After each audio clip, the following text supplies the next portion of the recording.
A paz do Senhor, meus irmãos, tudo bem com vocês? Eu espero que esteja tudo ótimo aí com cada um de vocês, com seus familiares, e que Deus ele possa aí abençoar a vida de vocês cada vez mais. Hoje, no nosso estudo escatológico, nós vamos falar sobre as duas testemunhas. Para isso, nós vamos meditar lá no livro de Apocalipse, capítulo 11. Algumas perguntas ficam no ar quando se fala sobre Apocalipse 11, sobre as duas testemunhas. Muitas pessoas falam que as duas testemunhas trata-se de Moisés e Elias, outras pessoas falam que é Elias e Enoque. Mas aí, o que a Bíblia dá de indício para a gente? Quem são essas pessoas, né? Qual a função delas nessa grande tribulação, né? Porque eles vão estar na grande tribulação, na primeira metade da grande tribulação, os primeiros 3 anos e meios. Qual vai ser a função deles? Então é tudo isso que nós vamos estudar a partir de agora aqui com vocês, tá? Então vamos lá, vamos para a tela, vamos para a Bíblia e vamos já começar a estudar aí o Apocalipse capítulo 11. Apocalipse capítulo 11, versículo 1. Diz assim: E foi-me dada uma cana semelhante a uma vara, e chegou o anjo e disse: Levanta-te e mede o templo de Deus, e o altar, e os que nele adoram. Esse primeiro versículo aqui, pessoal, faz menção aí à questão do terceiro templo de Israel, que como nós já vimos já em outros estudos aqui no canal, o terceiro templo de Israel, ele vai ser construído quando a igreja de Cristo ela for arrebatada, o anticristo ele vai aparecer, ele vai trazer uma falsa paz, ele vai fazer um acordo, né, com muitos, uma aliança com muitos, entre essas pessoas estão os judeus. Então ele vai conseguir fazer uma coisa que nunca ninguém conseguiu, que é justamente trazer uma paz momentânea entre os judeus e o povo árabe, né, os muçulmanos, e através disso ele vai conseguir, né, que o terceiro templo seja construído. Até porque, como eu expliquei no outro estudo, o terceiro templo ele precisa ser construído. Lembra de Apocalipse capítulo 13? Então, justamente, ele vai se sentar lá nesse templo e se passar como Deus. Então, Mateus 24 também, Jesus falou: olha, quando vocês virem a abominação de quem falou Daniel, o profeta Daniel, que está sentado no lugar santo, né, fujam e tal. Vai ser justamente essa etapa aqui, que acontece, a grande tribulação ela acontece em 7 anos. Na metade dessa semana, ele quebra esse acordo, que é justamente a metade da grande tribulação, né? Os primeiros 3 anos e meio, que é considerado como tribulação, e os últimos 3 anos e meio, que é considerado a grande tribulação. Pastor, mas na tribulação não vai ter então muito problema, não? Vai ter. Jesus ele falou que todo esse período nunca houve e jamais haverá sofrimento como vai haver nesses dias, tá? Então isso aqui é mais um indício aí sobre a construção do terceiro templo. Aí ele fala aqui no versículo 2: E deixa o átrio que está fora do templo, e não o meças, porque foi dado às nações, e pisarão a cidade santa por 42 meses. 42 meses aqui no calendário judaico quer dizer 3 anos e meio, tá? Exatamente 3 anos e meio. E é justamente isso aqui faz menção aqui, ó, foi dado às nações, tá vendo? Foi dado às nações e pisarão a cidade santa. Tudo isso vai acontecer na cidade santa, em Jerusalém, tá, pessoal? E o que que acontece? Eles, né, o povo do anticristo, o anticristo, eles vão ter acesso a esse templo. Por isso que está falando aqui, foi dado às nações. Então aqui vai ter esse domínio aí do anticristo dentro do templo, do terceiro templo, tá? Do templo de Israel. Agora no versículo 3, ele começa a falar sobre as duas testemunhas. E darei poder às minhas duas testemunhas, e profetizarão por 1260 dias, vestidas de saco. Esse vestidas de saco era comum com os profetas na antiga aliança, no Antigo Testamento. né? O profeta, geralmente, quando ele queria pregar, passar a palavra de Deus para o povo, para que o povo se arrependesse e tal. O próprio João Batista, quando ele veio, a gente vai falar outra vez de João Batista mais para frente, que é crucial para nós entendermos quem são, ou melhor, para nós entendermos quem não são essas duas testemunhas, tá? Porque quem são, a Bíblia não fala. O João aqui ele poderia ter relatado, ele não relatou. Aonde a Bíblia se cala, nós não temos voz. Então o que acontece? O João Batista também, ele veio vestido de saco, porque pregando arrependimento ao povo, tá? Então essas duas testemunhas, elas vão profetizar durante 1260 dias, que equivale aqui 42 meses, tá? Tudo isso aqui é a mesma descrição. No calendário judaico, isso aqui tudo dá 3 anos e meio. Então, primeira grande lição aqui para a gente entender. Essas duas testemunhas vão ser levantadas na primeira parte da grande tribulação, os primeiros 3 anos e meio. Então, a missão delas vai durar por essa parte aí, os 3 anos e meio. Que a gente vai ver que no final desse período, o anticristo, que é a besta que sobe do abismo, né? A besta de Apocalipse 13, que sobe da terra, que nós estudamos aí recentemente aqui no canal, no estudo A Marca da Besta, tá? Procura aí no canal para você entender direitinho. Ele vai ser dado a ele o poder de matar essas duas pessoas, essas duas testemunhas, que eu particularmente, até mesmo dentro da visão pré-tribulacionista, acredito que serão dois profetas. Isso aí não resta dúvidas. Agora, quem são esses dois profetas? A gente vai ver mais para frente, tá? Até porque, mesmo dentro da visão pré-tribulacionista, o pessoal se divide um pouco a respeito dessas duas testemunhas, de quem são ou deixa de ser, ou quem eles deixam de ser, tá? Mas a gente vai ver mais para frente.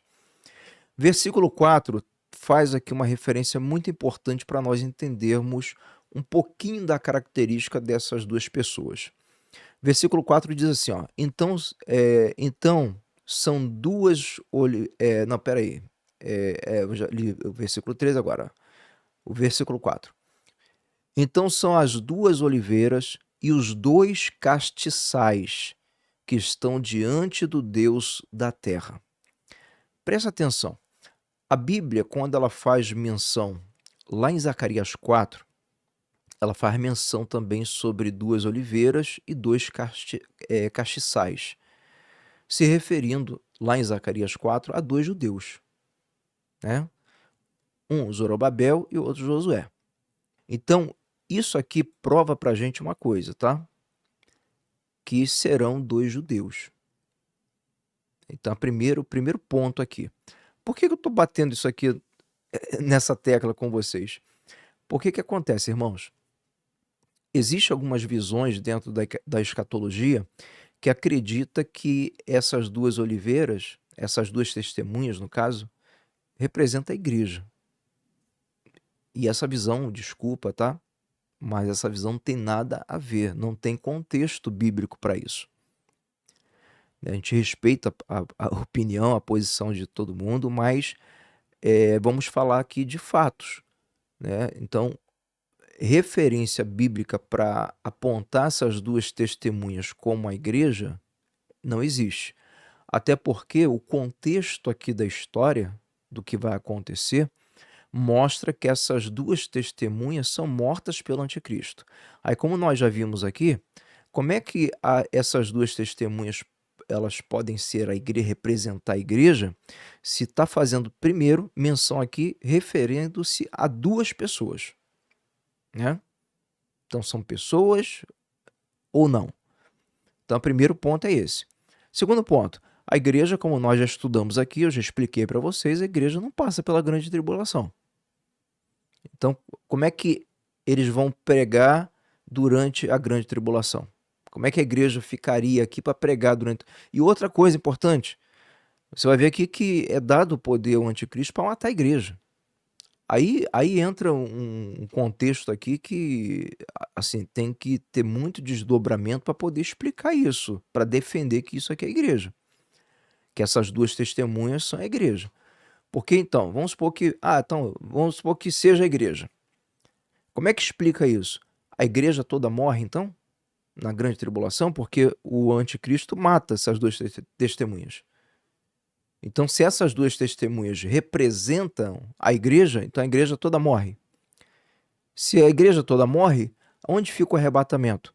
Jesus arrebata quem, então? Não existe arrebatamento, então. Então, você veja que fere a Bíblia, né? Não tem contexto para isso. Então, por isso que a gente tem que contextualizar toda a Bíblia para poder, porque a Bíblia ela mesma ela se autoexplica. Tá? Então, fica esse primeiro alerta. E outra coisa, a igreja, obviamente que a igreja hoje, existem judeus que já fazem parte da igreja? Existem. Que hoje todo judeu que se converte, ele passa a ser a igreja de Cristo também. Entendeu? Passa a ser nosso irmão. Só que, aí você veja aqui que João está falando, está fazendo referência a Zacarias 4, depois você leia lá, Zacarias 4, falando de duas oliveiras. E lá, quando se referia a duas oliveiras e os dois castiçais, se referia a dois judeus. Então, as duas testemunhas aqui serão dois judeus. Porque o João ele fala aqui, tá? Vamos lá. Versículo 5. É um outro ponto também que traz confusão na cabeça de muitos estudiosos.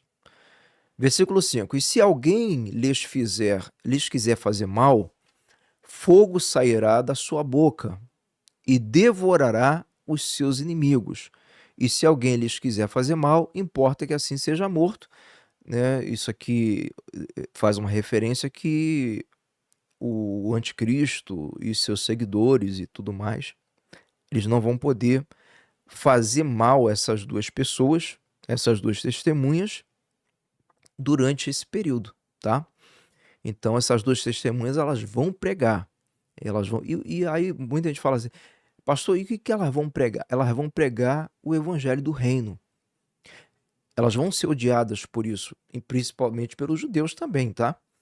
Então elas vão pregar o quê? Elas vão pregar o evangelho do reino, elas vão pregar que o verdadeiro Messias não é esse que está aí, se referindo ao anticristo, vão falar que o verdadeiro Messias foi Jesus Cristo, né, que foi crucificado, e ele vai voltar e vai implementar o reino dele aqui, que é o milênio nessa terra.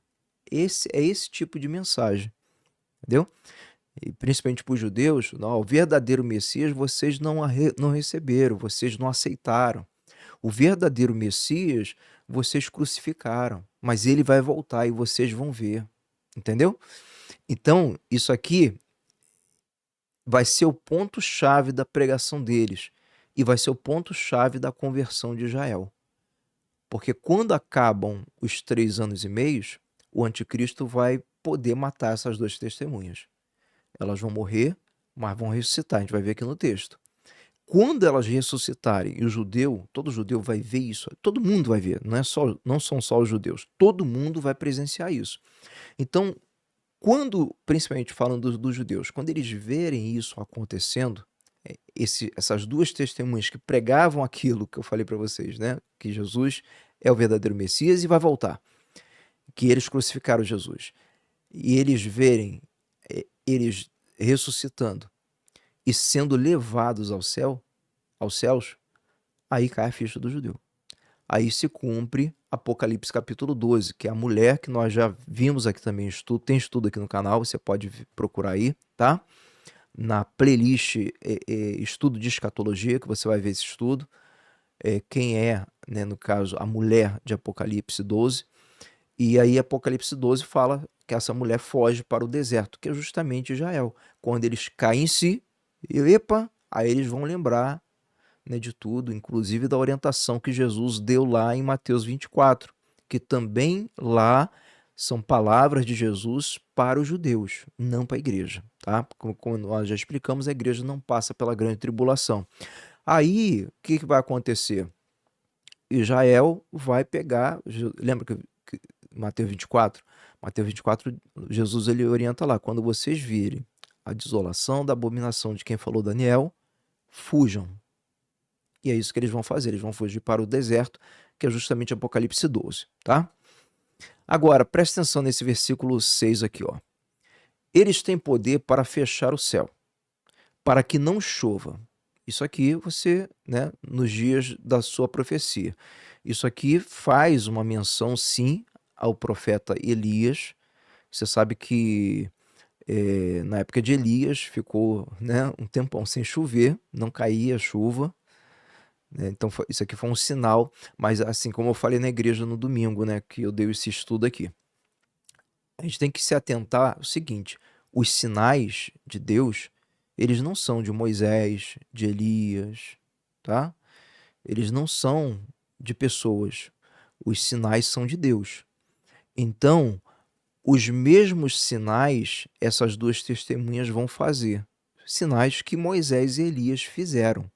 E por isso muita gente acredita que essas duas testemunhas serão Moisés e Elias. Mas isso não é parâmetro para a gente poder afirmar que Moisés e Elias são essas duas testemunhas, porque os sinais não são deles, os sinais são de Deus. E Deus ele pode usar qualquer pessoa para fazer, entendeu? Então, primeira grande atenção. Aí diz aqui, ó, versículo 7. E quando acabarem o seu testemunho... Ah, não, deixa eu completar aqui o versículo 6, que eu não completei, né? Aqui, ó, esses têm poder para fechar o céu, para que não chova, né? Um sinal que Deus fez através de Elias nos dias da sua profecia. E tem o poder sobre as águas para convertê-las em sangue, um sinal que Deus utilizou através de Moisés, para poder fazer também na época lá de Faraó. E para ferir a terra com toda sorte de pragas, todas quantas vezes quiserem. Eu voltei nesse versículo aqui porque ele é importante, eu esqueci de falar uma coisa com vocês. O que acontece? Esse versículo também, ele mostra que não se trata da igreja, as duas testemunhas. Por quê, pastor? Porque sim, tá vendo aqui esse negócio de fogo, né, descer, sair da boca, enfim, e devorar os seus inimigos, né, faz menção também questão, quem foi a pessoa que foi usada por Deus para fazer fogo descer do céu? Entendeu? Agora, preste atenção numa coisa. Quando João, o apóstolo João, não João Batista, o apóstolo João, ele lá no embate lá que estava Jesus também, e estava lá os saduceus, o João ele chega para Jesus e fala a respeito de descer fogo e consumir aqueles homens. E Jesus, ele pega e fala, não, João, isso aí não cabe a vocês. Entendeu? Ou seja, isso aqui não é da igreja. Isso aqui foi uma coisa que foi lá no Antigo Testamento usado por Deus como um sinal, mas não refere-se à igreja. A gente não vê menção à igreja, a igreja fazendo fogo descer do céu e devorando os inimigos, nem nada disso. Então, portanto, nós acreditamos que essas duas testemunhas não se tratam, em hipótese alguma, da igreja de Cristo. Avançando aqui, versículo 7. E quando acabarem o seu testemunho, né, que vai dar mais ou menos assim no finalzinho dos 3 anos e meio, primeiro, que é a metade da grande tribulação, a besta que sobe do abismo, que nós já vimos quem é, né, Apocalipse 13, que é o anticristo, lhes fará guerra, e os vencerá e os matará. Outra evidência que não pode ser a igreja, né? Porque senão não existiria arrebatamento. E aí como que ficaria? Teria que fazer um desdobramento muito grande para poder querer explicar isso aqui. Então, essas duas pessoas, essas duas testemunhas, esses dois profetas vão ser mortos aqui pelo anticristo. Aí, continuando aqui a leitura. E jazerão os seus corpos mortos na praça da grande cidade, que espiritualmente se chama Sodoma e Egito. Espiritualmente, tá? Sodoma e Egito. Onde o nosso Senhor também foi crucificado. Então, esse versículo aqui, ele deixa claro que será em Jerusalém que vai acontecer isso, porque lá que o nosso Senhor foi crucificado, tá bom? E é a cidade santa, que espiritualmente, né, devido à contaminação, ao pecado, chama Sodoma e Egito. E os homens de vários povos e tribos e línguas e nações verão seus corpos mortos por 3 dias e meio, e não permitirão que os seus corpos mortos sejam postos em sepulcros. Então, eles vão ficar lá mortos, onde eles forem mortos, eles vão ficar ali durante 3 dias e meio. E os que habitam na terra se regozijarão, ou seja, se alegrarão sobre eles, né? E se alegrarão e mandarão presentes uns aos outros. Olha que ponto chega o ser humano. Porquanto estes 2 profetas tinham atormentado os que habitam sobre a terra. Atormentado no sentido da pregação da palavra, obviamente, né? É que nem hoje. Hoje, para uma pessoa que vive em pecado, é um tormento para ela ouvir a palavra. Porque a palavra de Deus, qualquer que seja a palavra pregada de Deus, ela confronta o pecado, ela confronta o erro. Então, para as pessoas, você pode ver, às vezes, quando você vai evangelizar alguém, você vai falar de Cristo, vai falar da palavra, a pessoa às vezes até se irrita contigo, porque é um tormento, realmente, né? A palavra é como colocar o dedo na ferida. Machuca, dói, né? Mas isso é primordial, porque se é que nem a ferida lá. Estou fazendo uma comparação, tá? Em sentido literal. Vamos supor que a pessoa está com uma ferida na perna e está lá infeccionada, tá, né? Enfim, o que tem que fazer? Tem que fazer ali uma limpeza, tem que pegar, tem que, né, fazer um curativo ali, enfim. E aí, quando você mexe na ferida aberta, vai doer. Tem situações até que tem que fazer raspagem e tudo mais, e isso dói. Mas é primordial para que aquilo venha a curar, para que aquela ferida venha a curar. É da mesma forma a palavra de Deus. A palavra de Deus, quando ela confronta o pecado, né, da vida da pessoa, dói na pessoa ouvir. Mas é primordial para que haja cura, para que haja libertação daquela pessoa, para que ela, para que aquela pessoa ela possa refletir sobre a vida dela, sobre a salvação e verdadeiramente se entregar a Cristo, entende? Então, por isso que aquilo que esses dois profetas, e aqui fala, tá? Afirma, eu falei profetas porque a Bíblia chama os 2 profetas aqui, ó.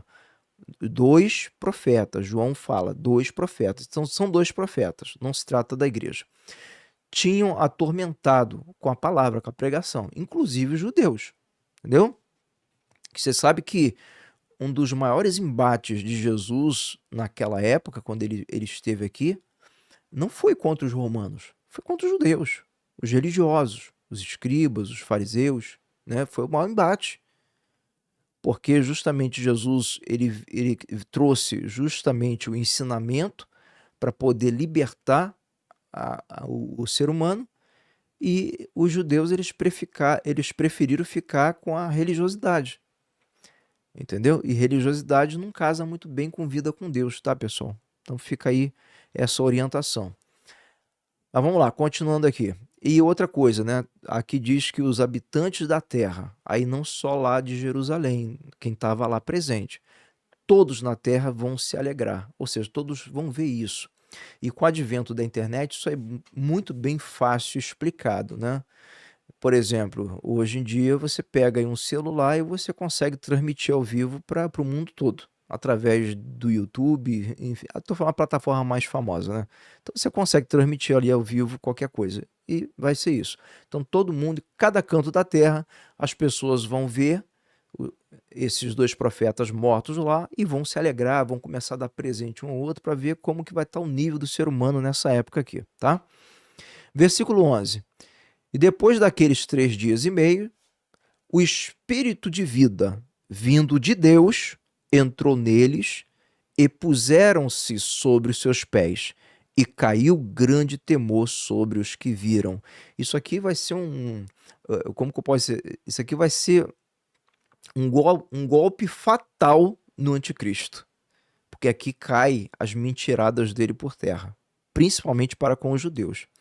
Porque quando isso aqui acontece, lembra que eu falei com vocês no versículo anterior, que todos na terra vão se regozijar e se alegrar sobre a morte dos 2? Todos na terra também vão ver no momento que eles são ressuscitados por Deus. Todo mundo vai contemplar isso. E diz aqui que caiu grande temor sobre os que o viram. Todo mundo que presenciou isso ficou grande temor. Por quê? O que eles pregavam? Que Jesus era o verdadeiro Messias, que esse daí que está aí é falso, é o anticristo, e não sei mais o quê, que Jesus vai voltar, o mesmo Jesus que foi crucificado vai voltar e vai implementar o reino aqui, né? Vai separar os bodes das ovelhas, enfim, tudo isso foi pregado por eles. Então essas pessoas que estão contemplando agora Deus ressuscitando eles, para essas pessoas, para muitos, né, vai cair a ficha. Poxa, eles são realmente da parte de Deus. Então tudo que eles falaram é de Deus e vai acontecer. Aí cai o temor sobre todo mundo que aí vai cair o temor sobre todo mundo que vai ver, principalmente sobre os judeus. Entendeu? Aí eles vão ver que eles foram enganados pelo anticristo. É onde cai a ficha e é onde eles fogem para o deserto, como diz Apocalipse 12, a mulher que foge para o deserto. Versículo 12. E ouviram uma grande voz do céu que lhes dizia: subi para cá. E subiram ao céu em uma nuvem, e os seus inimigos os viram. Ou seja, tudo isso vai ser público. Imagina. E trazendo o quê? A evidência que tudo aquilo que eles pregavam é a pura verdade, vai acontecer e que eles são de Deus, então Deus chamou para si. E aqui também faz uma menção à questão do arrebatamento. Aqueles que é de Deus, Deus ele chama para si. Entende? Então, só uma mençãozinha, tá? Para vocês entenderem. Versículo 13. E naquela mesma hora houve um grande terremoto e caiu a 10ª parte da cidade, e no terremoto foram mortos 7.000 homens, e os demais ficaram muito atemorizados e deram glória ao Deus do céu. Tá? Então vai acontecer isso aqui também. Aí, bom, aqui a gente termina o assunto. Tem outras informações aqui, mas não são assim relevantes para o que eu quero falar para vocês hoje. Primeira coisa, pessoal, agora para a gente poder encerrar aqui o nosso estudo de hoje. Por que que eu, particularmente eu, tá? Não vou nem falar a visão pré-tribulacionista, porque mesmo dentro da visão pré-tribulacionista há divisão. Tem pessoas que acreditam, né, tem escatólogos que acreditam que realmente as duas testemunhas são Moisés, trata-se de Moisés e Elias. Primeira coisa, Moisés. Por que não é Moisés? Em Deuteronômio, capítulo 34, versículo 5, 6 e 7. Vamos ler aqui, ó. Preste atenção nisso aqui, ó. Assim morreu ali Moisés. A Bíblia afirma que Moisés morreu. E a própria Bíblia também diz que o homem está destinado a morrer uma só vez. E depois disso vem o juízo. Certo? Certo. Servo do Senhor na terra de Moabe, conforme a palavra do Senhor. E o sepultou num vale. O próprio Deus, tá, que fez isso. Na terra de Moabe, em frente a Bet-peor. E ninguém soube até hoje o lugar da sua sepultura. É desconhecido. Era Moisés da idade de 120 anos quando morreu. Novamente, a Bíblia afirma que Moisés morreu. Não é como Elias e Enoque. Elias e Enoque não morreram. Eu estou te explicando porque eu vou te dar o contexto para você entender. Então, Moisés aqui, nós podemos descartar, porque Moisés morreu. Né? Então, não vejo propósito em Deus ressuscitar Moisés para depois ele morrer de novo. Fica meio perdido isso. Então, Moisés a gente descarta. Pastor, e sobre Elias? Porque Elias não morreu, né? Elias não morreu. E tem um versículo também, que está aqui em Malaquias, capítulo 4, que reforça bastante aí a visão do pessoal que acredita, né? Dos estudiosos que acreditam que será uma dessas testemunhas será realmente Elias. Por quê? Malaquias 4, 5 diz assim, ó. Eis que eu vos enviarei o profeta Elias, antes que venha o grande e terrível dia do Senhor.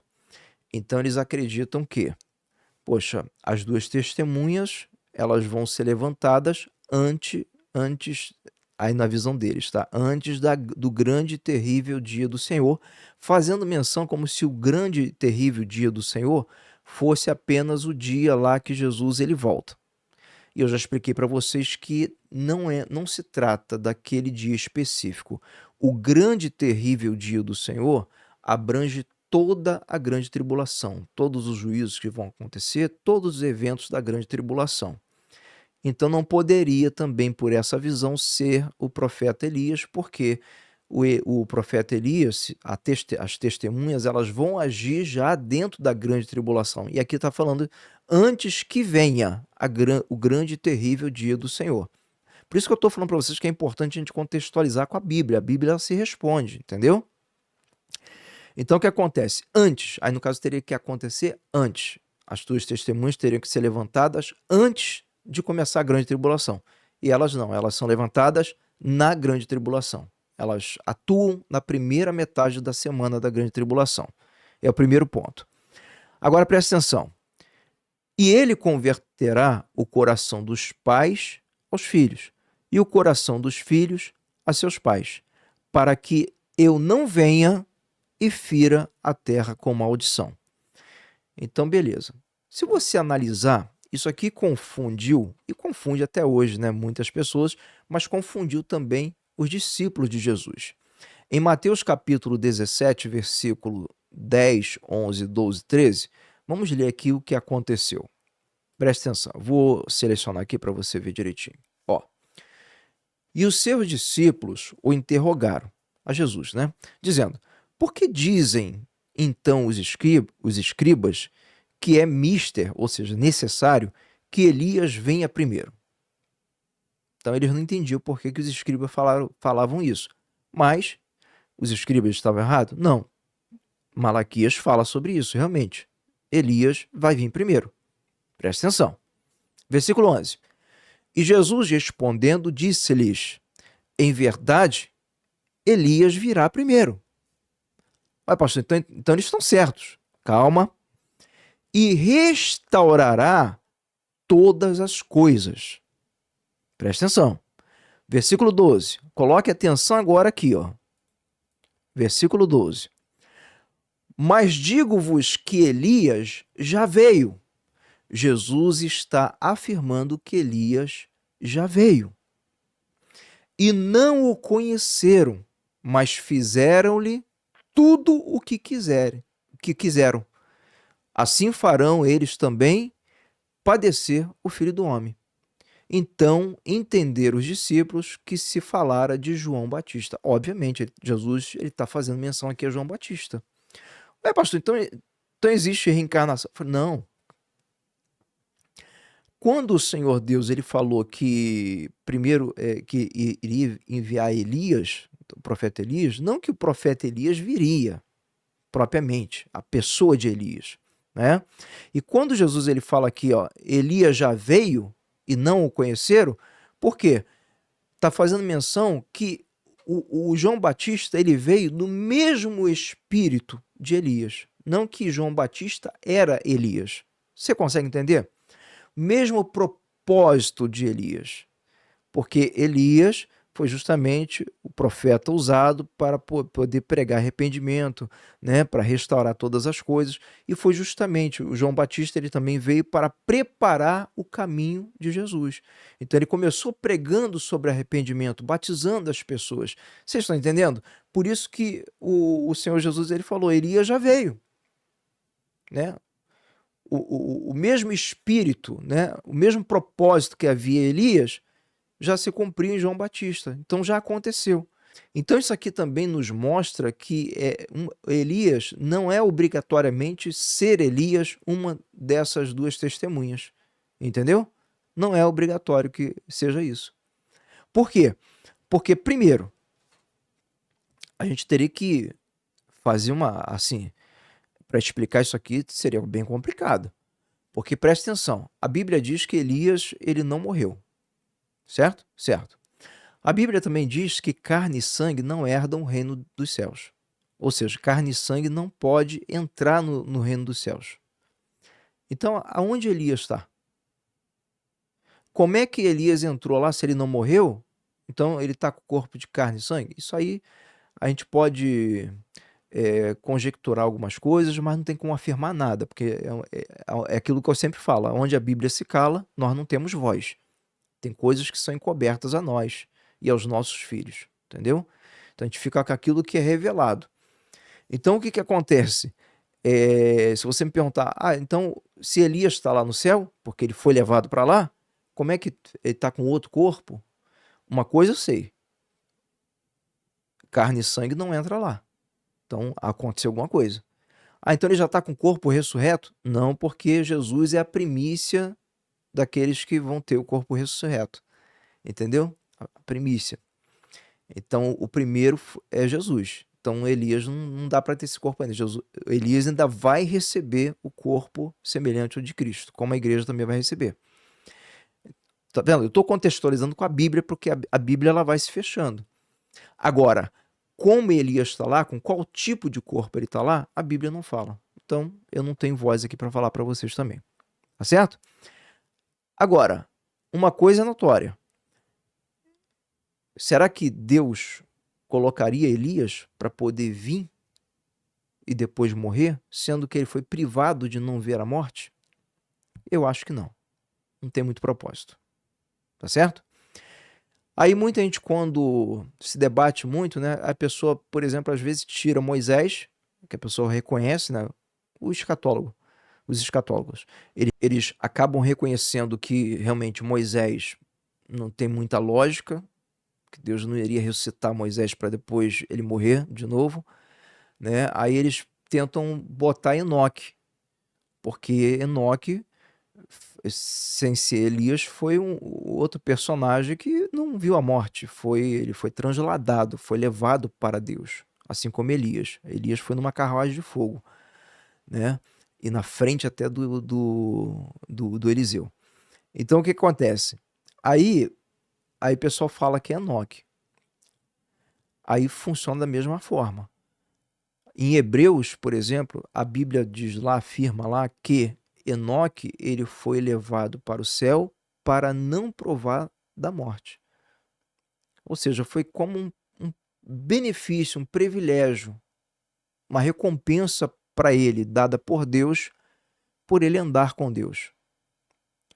Aí você pensa comigo, será que teria lógica Deus chegar, por exemplo, para Enoque? O Enoque, eu privei você de conhecer a morte, tá lá no passado, mas agora eu mudei de ideia e você vai voltar aqui na Terra e você vai morrer. Não vejo lógica também. Pastor, mas então quem são essas duas testemunhas? Meus irmãos, eu fico com aquilo que a Bíblia está mostrando para gente. E ali João, na visão que o Senhor Jesus concedeu a ele das coisas que iriam acontecer, o João cita, primeiramente, que são dois judeus, fazendo referência às duas oliveiras e os dois castiçais. E depois ele cita os profetas, dois profetas.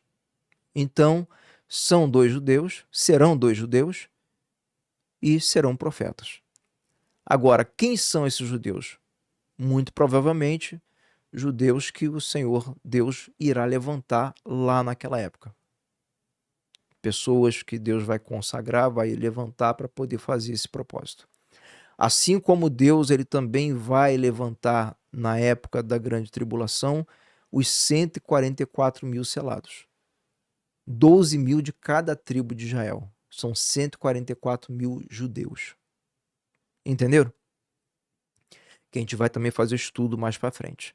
Inclusive, você que é da Igreja da Barra, amanhã, domingo, nós vamos estar dando estudo sobre os 144 mil selados. A gente vai ver lá o que quer dizer, o que significa tudo aquilo lá, a missão deles. Aquela parte lá que fala que eles são castos, não se misturaram com mulheres, nem nada disso. Será que realmente são pessoas que são 144 mil solteiros que nunca tiveram envolvimento com mulher? Será que é isso? Ou será que é simbólico? Eu vou explicar para vocês amanhã na igreja, tá? Então é isso aí. E aqui no canal, fica ligado aqui no canal, se inscreva, ativa o sininho para você ser notificado quando tiver estudo novo. Eu também vou trazer o estudo aqui sobre os 144 mil. Né? De repente, não o próximo vai ser o estudo que eu dei na igreja domingo passado agora. Mas fica ligado que vai ter o estudo aqui também sobre os 144 mil selados. Tá bom, meus irmãos? Então fiquem todos com Deus, lembrando que amanhã nós temos cultos aí em nossas igrejas, Pedra de Guaratiba, Barra de Guaratiba, começando às 9 horas da manhã. Não falte, né? E você que é da Barra, vá preparado para o estudo, tá certo? E a todos vocês que acompanham aqui o nosso canal, irmãos aí, irmãs de outras igrejas, né? Você também que de repente, não, pastor, eu não tenho igreja, mas eu gosto de assistir os estudos e tudo mais. Que Deus abençoe a todos vocês, tá? Que Deus abençoe a vocês e também a todos os seus familiares. Eu vou ficando por aqui, um grande abraço, fiquem todos com Deus e, como de costume, nos encontramos aí no próximo vídeo, no próximo estudo, aqui no canal Bom Pastor TV.